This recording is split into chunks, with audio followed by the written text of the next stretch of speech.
नमस्कार दोस्तों। जर्मनी ने दक्षिणपंथियों को नकार दिया, कनाडा ने दक्षिणपंथियों को नकार दिया, ऑस्ट्रेलिया ने दक्षिणपंथियों को नकार दिया, क्योंकि ये नफरत फैलाते हैं। और ये नफरत फैला के आपको झूठे राष्ट्रवाद में, झूठे आपके इतिहास को एक बखान करके आपको नफरत में पनपा करके आपसे हिंसा कराते हैं, सब कुछ कराते हैं, आपको मुस्लिम बनाते हैं और फिर आपका, आपके परिवार का, आपके देश का, सबका भविष्य बर्बाद करते हैं। जब यह होता है तो निश्चित रूप से चिंताजनक होता है। इससे निपटने की जरूरत, तो तमाम समझदार देश इससे निपट रहे हैं, मगर क्या हमारे लोग इसको बहुत बेहतरी तरीके से समझ रहे हैं? शायद नहीं। और वही वजह है कि हमारे देश में नफरत पनप रही है, लगातार पनप रही है।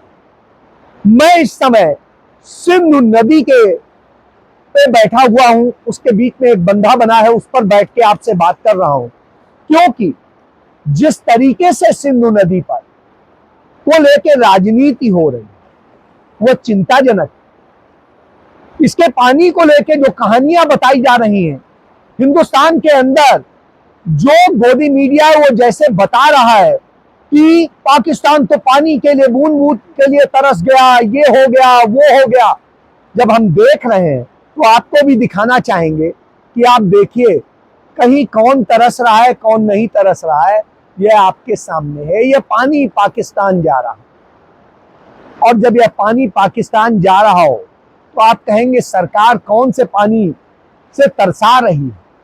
सवाल तो खड़ा हो, क्योंकि कौन तरस रहा है, नहीं तरस रहा है, मैं नहीं जानता हूं, लेकिन मैं यह जरूर जानता हूं कि आज यह हालत जरूर है कि देश तमाम संकटों में है और वो तरस रहा है अमन चैन के लिए, मोहब्बत के लिए, अपनी विकास के लिए, वास्तविक विकास के लिए।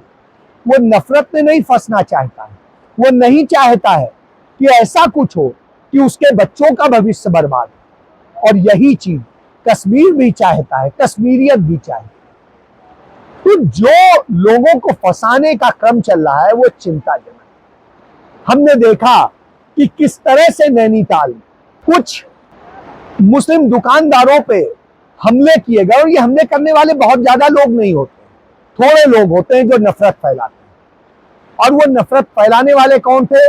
बजरंग दल के थे, विश्व हिंदू परिषद के थे, हिंदू महासभा के थे, हिंदू वाहिनी के थे, और इस तरह से सनातन रक्षा और जाने कौन कौन बनाए हुए उन सब के लोग थे। यानी घूम फिर के सब बीजेपी आरएसएस के लोग, और यह लोग ये कर रहे थे। एक हिंदू लड़की जब एक दूसरी मुस्लिम लड़की के साथ में बीभत्स व्यवहार होता है, उसे बचाने आती है तो उसे धमकी दी जाती है, उसको रेप की धमकी दी जाती है।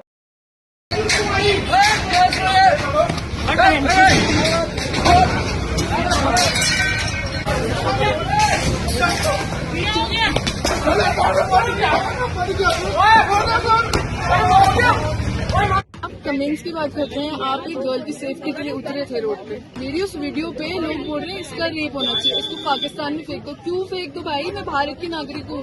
तुम लोग कौन होते हो ऐसे कहना? तुम मेरे को सेफ फील नहीं करा रहे हो। All the Hindus are telling me that I should be raped and thrown into this lake. उसमें क्या क्या कमेंट्स कर रहे हो आप? जब मैं ही सेफ नहीं हूँ तो आप क्या उस लड़की को जस्टिस दिलाओगे? और आप किस चीज के लिए लड़ रहे हो? तो आप बेवकूफ लोग हो। आप लोग मुझे अनसेफ फील, कोई बात नहीं, rape me, you do whatever you want to do, but उससे आपका मोटिव क्या पूरा होगा? आप किसके लिए लड़ रहे थे और आप कहाँ पहुंच गए हो? आप अपनी मानसिकता देखिए, ये आपकी सोच है, इसलिए आप उतरे थे रोड्स में। तो आप कौन सा भारत बना रहे हैं?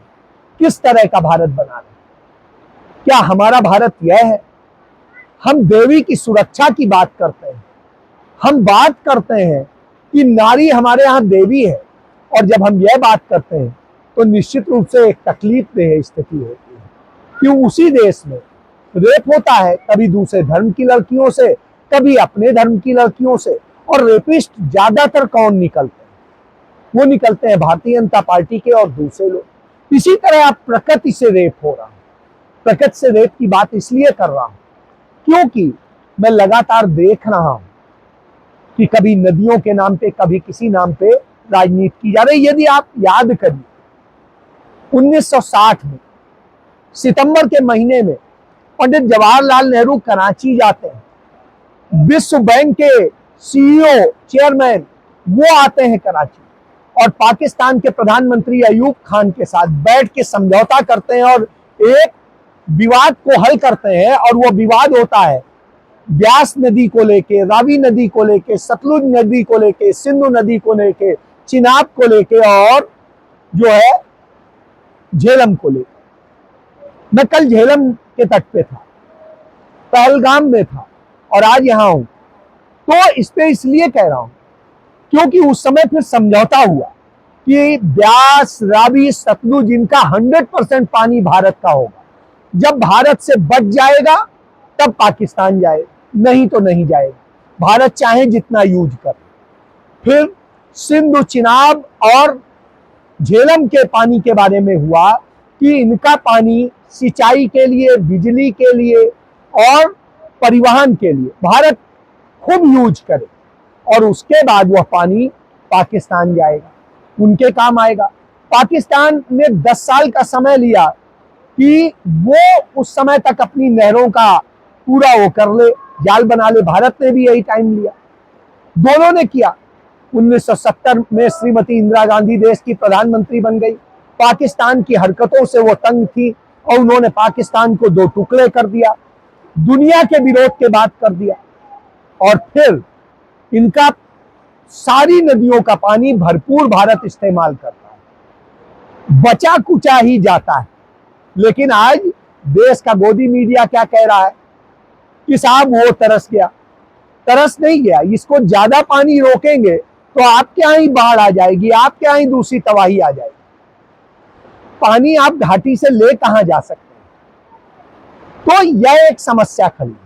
बहरहाल सरकार है, जुमले दे लेती है, उसने दिए तो अब इस पानी को जितना आप यूज कर सकते हैं आपको पहले ही है तो आप करिए।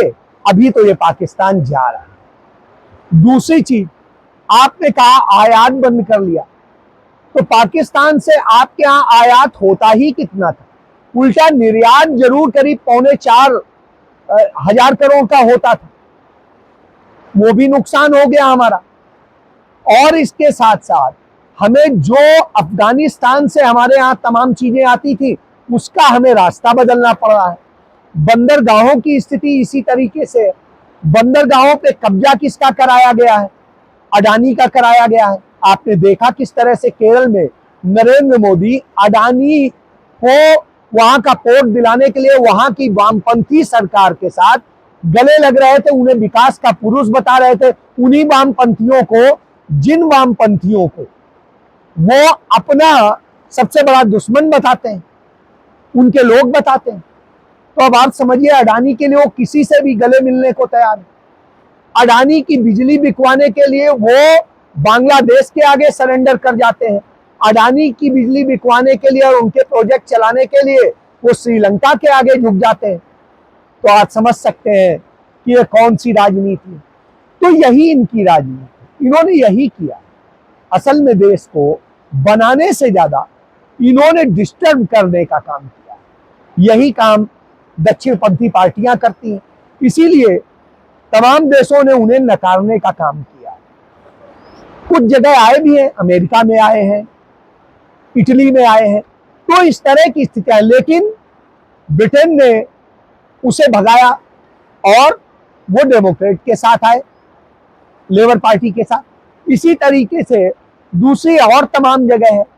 कुछ समय देखने के बाद ऐसे लोगों को लोग समझ में आते हैं कि ये असल में हमारे हित में काम करने की बजाय अपनी सत्ता बनाए रखने के लिए झूठा हमें महिमा मंडित करते हैं, झूठा इतिहास रचते हैं, झूठी कहानियां बताते हैं, झूठा भूगोल बताते हैं। मैं इस समय जहां बैठा हुआ हूं, इसके आगे जाके पाकिस्तान आता है, निश्चित रूप से चिंताजनक है कि आप पाकिस्तान पाकिस्तान करके इस देश के अंदर डराने की कोशिश करते हैं। लेकिन पाकिस्तान से ज्यादा हमें खतरा चाइना से है। और पाकिस्तान से जो आतंकवाद पनपता है उसे आप खत्म नहीं कर रहे। उस पर जो वास्तविक हमला करना चाहिए था, जैसा श्रीमती गांधी ने किया था, वैसा करना चाहिए था, वो आपने अब तक नहीं किया। कांग्रेस पार्टी ने अपनी CWC की मीटिंग में यही बात उठाई कि आपने कहा कि आपने अधिकार दे दिया सेना को कि हमने खुला छूट दे दिया, लेकिन आपने उसे एक्शन लेने का डायरेक्शन नहीं दिया। यह बात मुझे आर्मी के एक कर्नल ने बताई जो जम्मू कश्मीर में मुझे मिला।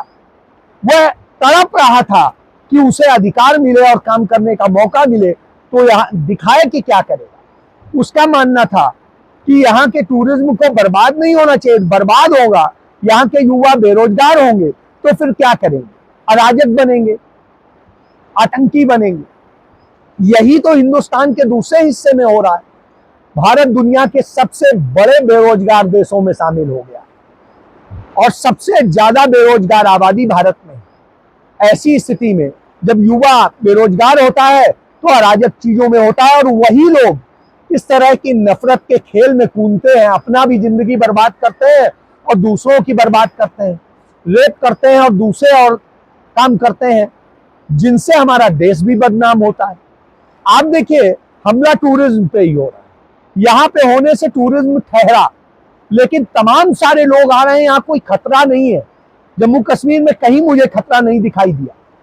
इतने दिन से मैं घूम रहा हूं, लोगों से निजी तौर पे बात कर रहा हूं। लोग खुल के कैमरे पे इसलिए नहीं बोलना चाहते हैं यहाँ के बच्चे, क्योंकि यदि वो बोलेंगे तो शाम को आती है पुलिस रात को और यहाँ के तमाम सुरक्षा बल और उठा ले जाते हैं और फिर प्रताड़ित करते हैं। साहब, यहाँ के लाखों युवाओं की जिंदगी बर्बाद हुई इस पुलिस तंत्र के जरिए, इस तमाम कथित सुरक्षा तंत्र के जरिए। तो जब यह किया जाता है, लड़कियों के साथ बहुत विभत्स व्यवहार हुए, इसी कारण गुस्सा। उन्हें आप अपने आप में समेटने का काम कीजिए, कैसे उनमें यकीन दिलाइए, इसके करने की जरूरत। नैनीताल में टूरिज्म होता है तो वहां पर हमला होकर के वहां अशांति कर दी गई और वहां टूरिज्म बंद हो गया और वहां पर तमाम लोग जो है अपनी बुकिंग कैंसिल करा रहे हैं। वहां तो हिंदू थे। और इसी तरीके से आगरा में बवाल कराया गया तो आगरा में भी टूरिज्म प्रभावित हो रहा है। तो जब यह सारे खेल होते हैं तो चिंताजनक है। ये सारे राजनेता, चाहे दिल्ली सरकार के हो यानी केंद्र की सरकार के हो या जम्मू कश्मीर में आकर के यहाँ के LG हो, दूसरे लोग हो, भारी सुरक्षा में यहाँ चलते हैं। इतना बड़ी सुरक्षा में चलते हैं, लगता है वो देश के नागरिकों के बीच नहीं चल रहे, वो किसी दुश्मन देश के बीच में चल रहे। यानी आप अपने नागरिकों से इतना डरते हो, उनके बीच आप नहीं जा सकते हो और कह रहे हो आपने सुरक्षित कर दिया। मैंने देखा LG का कानबाई जा रहा था। मनोज सिन्हा जो बनारस से आते हैं, BHU के अध्यक्ष भी रहे, नरेंद्र मोदी के सांसद प्रतिनिधि भी रहे, मंत्री भी रहे, वो यहाँ के लेफ्टिनेंट गवर्नर हैं। वो जाते हैं तो ऐसे लगता है कि जनता और सबको रोक दीजिए। यानी आप अपनी जनता से मुखातिब होने की हिम्मत नहीं रखते। क्या पाप आपने ऐसा किया है? नरेंद्र मोदी आते हैं तो 3 दिन 4 दिन पहले से ही यहाँ सब कुछ रोक दिया जाता है, कर्फ्यू सा लगा दिया जाता है। फिलहाल आने की हिम्मत नहीं कर पा रहे हैं। जब से ये घटनाएं हुई, लोग कह रहे हैं एक्शन लीजिए आतंकियों पे, पाकिस्तान पे, वह भी नहीं हो रहा है। निर्दोष लोगों को परेशान किया जा रहा है। उधर आप देखिए, इसी तरीके से अमित शाह हो या दूसरे और लोग हो, क्या कर रहे हैं? कुछ नहीं। यहाँ आए तो राहुल गांधी आए, दर्द देखा तो राहुल गांधी ने देखा, सच जाना जनता से तो राहुल गांधी ने जाना, और उसके बाद वो वहां भी गए, उन लोगों से जो शिकार हुए थे उनसे भी मिले, उनसे भी दर्द जाना, और तभी उन्होंने CWC में मांग रखी कि कड़ी कार्रवाई हो और जो लोग यहाँ निर्दोष मारे गए उन्हें शहीद का दर्जा दिया जाए। लेकिन सरकार ने आज तक कुछ ऐसा नहीं किया है। अब आप सोचिए, 11 दिन 12 दिन हो चुके और तब भी आप कुछ नहीं कर रहे हैं, तो ये दर्शाता है कि आप असल में अपना एजेंडा साध रहे हैं, हिंदू मुस्लिम का एजेंडा साध रहे हैं, और उसके जरिए आप देश को बर्बादी में ढकेल रहे हैं। यहां बर्बाद हो रहा है, दूसरी जगह हो रहा है। यहाँ के बच्चों के साथ में दूसरी जगह मारपीट हो रही है और दूसरी जगह के लोग यहाँ आने में असुरक्षित महसूस कर रहे हैं। क्यों? क्योंकि आपने यकीन तोड़ा है।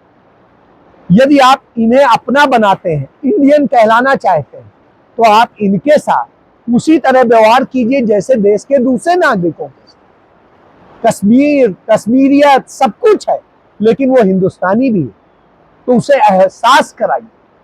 वह विश्वास आपको पैदा कर, वह नहीं पैदा करता।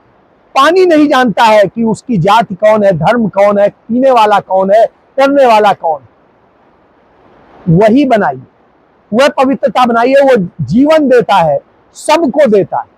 वो भारत को भी देता है, पाकिस्तान को भी देता है, चीन को भी देता है। तो आप भी यही कीजिए। आप यह यकीन दिलाइए, सबको सुरक्षित माहौल दीजिए, विकास भी होगा, लोग भी डेवलप होंगे, काम बढ़ेगा, आपको टैक्स भी ज्यादा मिलेगा और देश आगे बढ़ेगा। लेकिन आप सिर्फ अडानी अंबानी को यहाँ की संपत्तियां सौंपने, यहाँ के पानी पे कब्जा करा देने, यहाँ की बिजली पे कब्जा करा देने की जब साजिश रचेंगे तो इसी तरह की घटनाएं होंगी। यहाँ के तमाम जमीनों पे भाजपा के नेता कब्जा करने की कोशिश करेंगे, प्राइम लोकेशन की, 5 स्टार होटल, 7 स्टार होटल के नाम पे टाई अप करके करेंगे। तो साहब ये होगा। इन साजिशों का खुलासा होना चाहिए, सच सामने आना चाहिए। बहुत सारी बातें पता चली हैं, हमारी सीमाएं हैं, नहीं तो हम बहुत कुछ सच बता सकते हैं। तो आप यह जान लीजिए, इस देश को जिस जगह नरेंद्र मोदी ने डाल दिया है वह बर्बादी का दौर है। शिक्षा बर्बाद कर रहे हैं, इतिहास बर्बाद कर रहे हैं। इतिहास यदि किसी ने बर्बाद किया है तो मोदी सरकार ने बर्बाद किया है, भाजपा ने बर्बाद किया। और इस साजिशों का दौर, मुस्लिम दामाद सबसे ज्यादा किसके हैं? वो मिलेंगे आपको भाजपाइयों के, चाहे मुरली मनोहर जोशी हो, चाहे आडवाणी हो, चाहे सुब्रमण्यम स्वामी हो, चाहे और कोई हो, इनके तमाम लोगों के मिले। तो यानी इनको मुस्लिम हिंदू से नहीं, इनको अपनी नफरत फैला के सत्ता से संबंध है। इनका संबंध इस देश में अपने मुनाफे से है, अपने उन पूंजीपतियों के लिए है जिनको ये साधते हैं। तो यह आप जितनी जल्दी समझ जाएं उतना अच्छा है। यह आपके लिए और देश के लिए, सबके लिए जरूरी है, क्योंकि देश सबसे पहले है और भारत हम सबको प्यारा है। क्योंकि मेरे परिवार ने इस देश के लिए शहादतें दी हैं, इसलिए मैं चाहता हूं ये देश सुरक्षित रहे और सदैव आगे बढ़े। कभी भी हम किसी के आगे झुके नहीं, जैसे नरेंद्र मोदी अमेरिका के आगे, चीन के आगे झुके जाते हैं, छोटे छोटे देशों के आगे झुके जाते हैं, क्योंकि उन्हें अडानी को धंधा दिलाना है और इसलिए देश को भी बर्बाद करना है, देश की इज्जत को भी बर्बाद करना है, सम्मान को भी बर्बाद करना है। सोचिए आप, यह हमारे आपके सबके बच्चों के भविष्य का सवाल है। जय